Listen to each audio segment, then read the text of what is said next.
নদিয়া শিল্পীর তৈরি বঙ্গবন্ধু শেখ মুজিবুর রহমানের মূর্তি পাড়ি দিতে চলেছে বাংলাদেশে।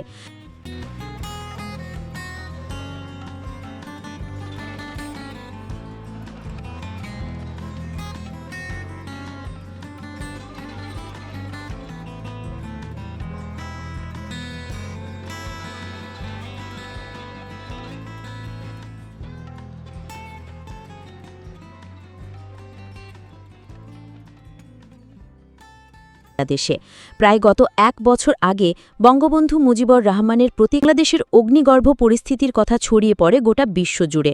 সম্প্রতি সময়ে দাউ দাউ করে জ্বলছিল বাংলাদেশ, চলছিল হত্যালীলা। বাংলাদেশের আনাচে কানাচে যেখানে যেখানে মুজিবুর রহমানের প্রতিকৃতি অবস্থিত ছিল, সমস্ত কিছু ভেঙে গুড়িয়ে দেওয়া হয়। সেই অতীত সময়কে এখনও ভুলতে পারেনি গোটা বিশ্ব। কিন্তু এক অনন্য চিত্র দেখা গেল ভারতের নদিয়ার কৃষ্ণনগর ঘূর্ণির মৃৎশিল্পী রানা মল্লিকের কাছে। তার হাতে তিলে তিলে গড়ে উঠতে চলেছে মুজিবুর রহমানের মূর্তি।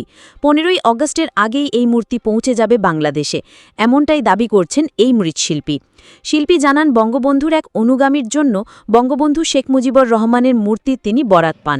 তারপর থেকেই সুদক্ষ শিল্পত্বের মধ্যে দিয়ে এই মূর্তি তিনি তৈরি করছেন।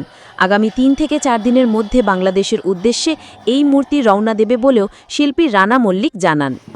শিল্পী আরও জানান, বাংলাদেশে তৎকালীন প্রধানমন্ত্রী শেখ হাসিনা নিজেও এই মূর্তি দেখেছেন এবং তার ভালো লেগেছে। কিন্তু যেই বাংলাদেশে জাতির পিতা শেখ মুজিবুর রহমানের বিরুদ্ধে যে বিদ্বেষ তৈরি হয়েছিল, সেই মুজিবুর রহমানের প্রতিকৃতি নদিয়ার কৃষ্ণনগর ঘূর্ণির মৃৎশিল্পীর হাতে তৈরি হওয়ায় বর্তমানে গর্বিত ঘূর্ণির মৃৎশিল্পীরা।